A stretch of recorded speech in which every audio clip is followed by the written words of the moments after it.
2 दिन उत्तराखंड और उत्तर प्रदेश में छाएगा काफी घना कोहरा। आज असम और मेघालय में भी घने कोहरे के आसार। मध्य प्रदेश और मध्य महाराष्ट्र में 2 दिन कुछ जगह बारिश का अनुमान, तो अंडमान निकोबार में भी कहीं कहीं बरसेंगे बादल। और पूर्वी मध्य प्रदेश के सीधी में अधिकतम तापमान रहा 35.8 डिग्री सेल्सियस, तो हरियाणा के भिवानी में न्यूनतम तापमान 8.4 डिग्री सेल्सियस हुआ दर्ज।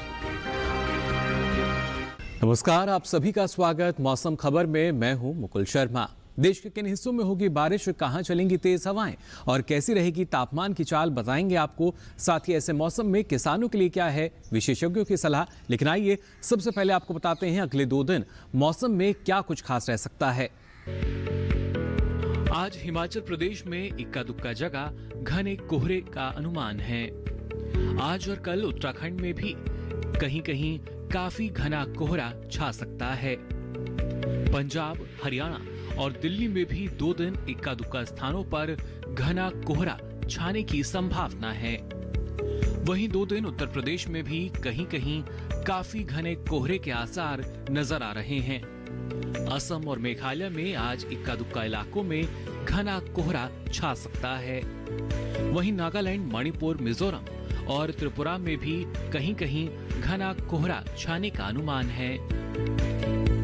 तो जाना आपने क्या कुछ खास रहेगा अगले 2 दिन मौसम में। अब आइए आगे बढ़ते हैं और बात करते हैं बारिश की स्थिति की। देश के किन किन हिस्सों में बारिश की संभावना बनी हुई है और कहां कहां मौसम साफ रह सकता है, आइए जान लेते हैं इस रिपोर्ट में। मौसम विभाग के अनुसार आज जम्मू कश्मीर और लद्दाख में कहीं कहीं बारिश हो सकती है। आज और कल हिमाचल प्रदेश और उत्तराखंड में बारिश का अनुमान नहीं है। इसके अलावा पंजाब, हरियाणा और दिल्ली में 2 दिन बारिश के आसार नहीं हैं। 2 दिन पूर्वी उत्तर प्रदेश और पश्चिमी उत्तर प्रदेश में पानी नहीं बरसेगा। साथ ही पूर्वी और पश्चिमी राजस्थान में बारिश नहीं होगी। मौसम विभाग की माने तो पूर्वी भारत में 2 दिन बिहार और ओडिशा में बारिश की संभावना नहीं है। कल झारखंड में कहीं कहीं बारिश के आसार हैं। गांगे पश्चिम बंगाल में 2 दिन पानी नहीं बरसेगा। आज उप हिमालय पश्चिम बंगाल और सिक्किम में बारिश हो सकती है। दूसरी ओर अरुणाचल प्रदेश में भी 2 दिन इक्का दुक्का जगह बारिश की संभावना है। 2 दिन असम और मेघालय में बादल नहीं बरसेंगे। साथ ही नागालैंड, मणिपुर, मिजोरम और त्रिपुरा में भी फिलहाल बारिश नहीं होगी। मध्य भारत की बात करें तो 2 दिन पूर्वी और पश्चिमी मध्य प्रदेश में कुछ जगह बारिश का अनुमान है। छत्तीसगढ़ और विदर्भ में 2 दिन इक्का दुक्का स्थानों पर बारिश हो सकती है। पश्चिम भारत में 2 दिन गुजरात और सौराष्ट्र कच्छ में फिलहाल बारिश की संभावना नहीं है। जबकि कोंकण, गोवा और मध्य महाराष्ट्र में 2 दिन कहीं कहीं बारिश के आसार हैं। मराठवाड़ा में 2 दिन पानी नहीं बरसेगा। दक्षिण भारत की बात करें तो 2 दिन तटीय प्रदेश, तेलंगाना और रायलसीमा में बारिश का अनुमान नहीं है। तमिलनाडु और पुडुचेरी में भी 2 दिन बारिश नहीं होगी। जबकि आज तटीय कर्नाटक में कहीं कहीं बारिश हो सकती है। 2 दिन उत्तरी और दक्षिणांतरिक कर्नाटक में बादल नहीं बरसेंगे। वहीं केरल में आज इक्का दुक्का हिस्सों में बारिश के आसार हैं। 2 दिन अंडमान निकोबार में भी कहीं कहीं बारिश का अनुमान जताया गया है। तो देखा आपने बारिश की स्थिति क्या बनी हुई है। देश के अधिकतर हिस्सों की अगर बात की जाए, कहीं कहीं पर मौसम शुष्क यानी साफ और कहीं कहीं पर हल्की फुल्की बारिश की भी संभावना जताई गई है। अब आइए आगे बढ़ते हैं और बात करते हैं पिछले 24 घंटों के दौरान देश के किन किन हिस्सों में बारिश दर्ज की गई। जम्मू कश्मीर, लद्दाख और गिलगित में कहीं कहीं बारिश दर्ज की गई। हिमाचल प्रदेश में कई स्थानों पर बारिश हुई। वहीं उत्तराखंड में भी अधिकतर जगह बादल बरसे। पश्चिमी उत्तर प्रदेश की बात करें तो यहाँ भी कहीं कहीं बारिश दर्ज की गई। वहीं मध्य प्रदेश के कुछ हिस्सों में भी बारिश दर्ज हुई। इसके साथ ही कोंकण, गोवा में भी कहीं कहीं बारिश हुई। केरल की बात करें तो यहाँ भी इक्का दुक्का इलाकों में बारिश दर्ज की गई। तो जाना आपने पिछले 24 घंटों के दौरान देश के कौन से ऐसे हिस्से रहे जहां पर बारिश हुई या बारिश की स्थिति दर्ज की गई। अब आगे बढ़ते हैं और बात करते हैं तापमान की स्थिति की। देश के किस राज्य में सबसे अधिकतम तापमान दर्ज किया गया और कहां सबसे न्यूनतम तापमान रहा, बताएंगे आपको। और इसके लिए आइए सबसे पहले नजर डालते हैं अधिकतम तापमान की स्थिति पर। झारखंड में कई जगह अधिकतम तापमान सामान्य के मुकाबले 3 से 5 डिग्री सेल्सियस अधिक दर्ज किया गया। छत्तीसगढ़ के कुछ इलाकों में भी अधिकतम तापमान सामान्य के मुकाबले 3 से 5 डिग्री सेल्सियस अधिक रहा। मराठवाड़ा के कई इलाकों में अधिकतम तापमान सामान्य के मुकाबले 1.5 से 3 डिग्री सेल्सियस अधिक यानी ऊपर दर्ज किया गया। वहीं तेलंगाना के कुछ हिस्सों में भी अधिकतम तापमान सामान्य के मुकाबले 1.5 से 3 डिग्री सेल्सियस अधिक रहा। इसके विपरीत जम्मू कश्मीर में कहीं कहीं अधिकतम तापमान सामान्य के मुकाबले 5 डिग्री सेल्सियस नीचे यानी कम दर्ज किया गया। गुजरात में भी कुछ जगह अधिकतम तापमान सामान्य के मुकाबले 3 से 5 डिग्री सेल्सियस नीचे रहा। पश्चिमी राजस्थान के अधिकतर हिस्सों में भी अधिकतम तापमान सामान्य के मुकाबले 1.5 से 3 डिग्री सेल्सियस नीचे दर्ज किया गया। देश के मैदानी इलाकों में सबसे अधिक तापमान पूर्वी मध्य प्रदेश में दर्ज किया गया। पूर्वी मध्य प्रदेश के सीधी में अधिकतम तापमान 35.8 डिग्री सेल्सियस रहा। तो ये तो बात हुई अधिकतम तापमान की। अब आइए जायजा लेते हैं न्यूनतम तापमान की स्थिति का। हरियाणा में ज्यादातर स्थानों पर न्यूनतम तापमान सामान्य की तुलना में 5 डिग्री सेल्सियस अधिक दर्ज किया गया। नागालैंड में कई इलाकों में न्यूनतम तापमान सामान्य की तुलना में 3 से 5 डिग्री सेल्सियस अधिक रहा। साथ ही सिक्किम के अधिकतर हिस्सों में भी न्यूनतम तापमान सामान्य की तुलना में 1.5 से 3 डिग्री सेल्सियस अधिक दर्ज किया गया। देश के मैदानी इलाकों में सबसे कम तापमान हरियाणा के भिवानी में रहा। यहाँ तापमान 8.4 डिग्री सेल्सियस दर्ज किया गया। तो जाना आपने तापमान, बारिश और तेज हवाओं का हाल। इसी के साथ ही मौसम खबर में वक्त हो चला एक छोटे से ब्रेक का। आप बने रहिए दूरदर्शन किसान पर।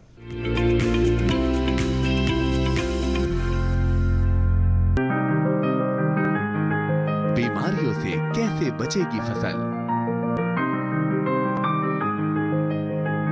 मवेशियों की मुश्किलों का क्या है हल? कहां से लाएं बीज, कितनी लगेगी खाद? किसानों के हर फोन का विशेषज्ञ देंगे जवाब। देखिए हेलो किसान लाइव सोमवार से शुक्रवार शाम 6 बजे।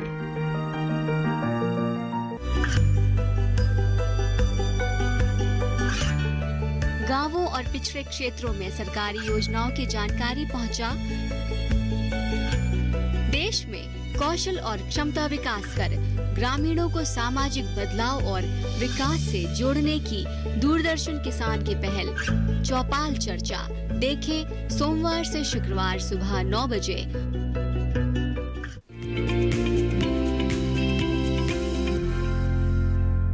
ब्रेक के बाद आप सभी का एक बार फिर स्वागत मौसम खबर में। ब्रेक पे जाने से पहले आपने जाना देश के किन हिस्सों में तेज हवाएं चल सकती हैं, कहां पर बारिश की स्थिति बनी हुई है। लेकिन ऐसे मौसम में अगर बात करें मध्य प्रदेश और छत्तीसगढ़ की, तो यहाँ किसान कौन कौन से कृषि कार्य कर सकते हैं, आइए जान लेते हैं इस रिपोर्ट में।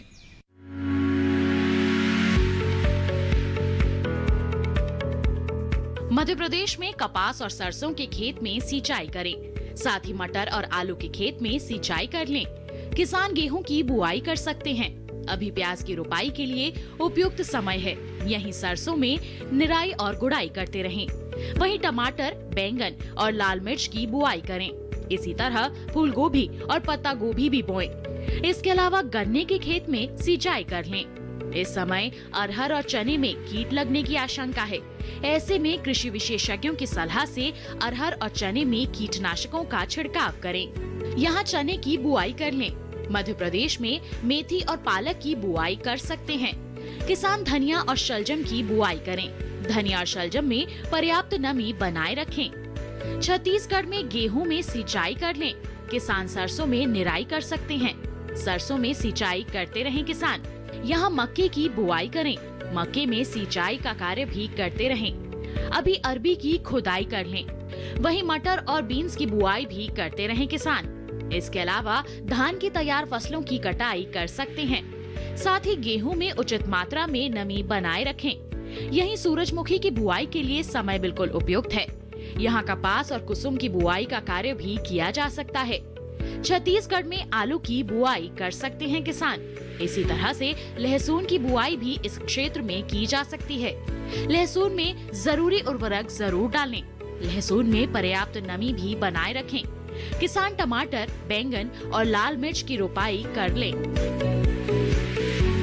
तो जाना आपने किसान कौन कौन से समसामयिक कृषि कार्य कर सकते हैं मध्य प्रदेश और छत्तीसगढ़ में। अब आइए आगे बढ़ते हैं और आज की फसल में बात करते हैं लाल मूली की। अभी का जो समय है इसमें आप इसकी खेती कर सकते हैं, लेकिन इसके लिए और किन किन बातों का ख्याल आपको रखना होगा, कैसे आप उचित प्रबंधन अपनाकर अच्छी उपज ले सकते हैं, आइए जान लेते हैं इस रिपोर्ट में।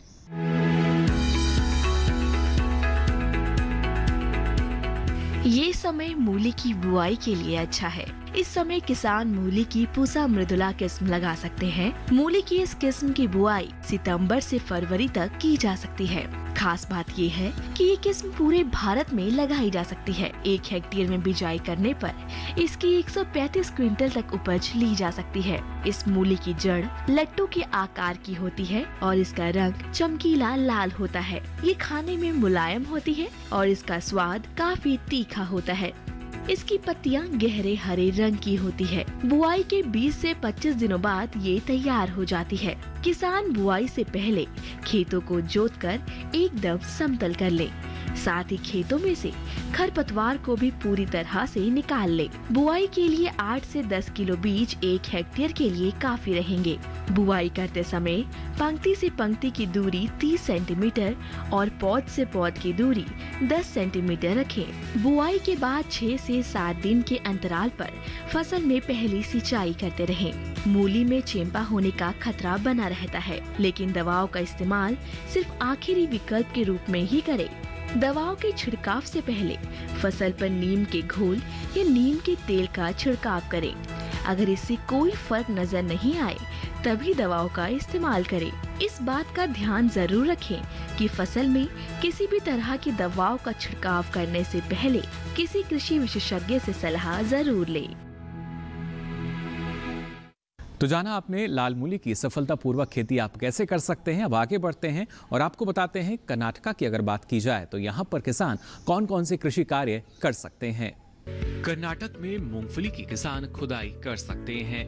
कर्नाटक के किसान कपास की इस वक्त चुनाई कर लें।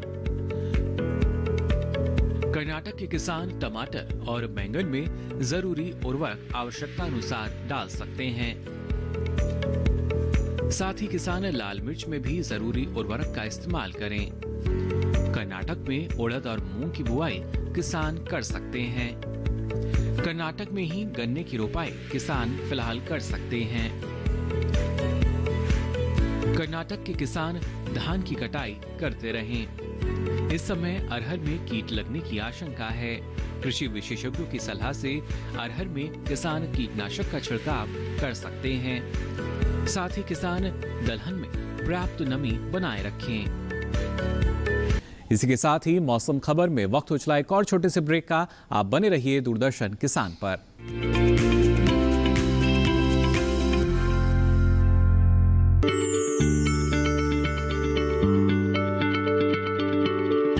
क्या आप किसी बीमारी से परेशान हैं?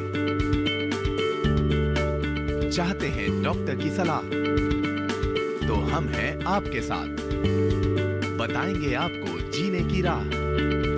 समस्याएं आपकी, समाधान देश के मशहूर विशेषज्ञों के। घर बैठे बात करें देश के जाने माने डॉक्टरों से। हमारे लाइव प्रोग्राम स्वस्थ किसान में हर शनिवार शाम 6 बजे से 7 बजे तक। ये कामयाबी है अन्नदाता की। ये कहानी है खेत और खलिहानों की। कैसे करें अपने पशुओं की देखभाल, जानिए गांव-गांव के किसानों का हाल। देखिए गांव किसान सोमवार से शुक्रवार दोपहर 12 बजे सिर्फ डीडी किसान पर।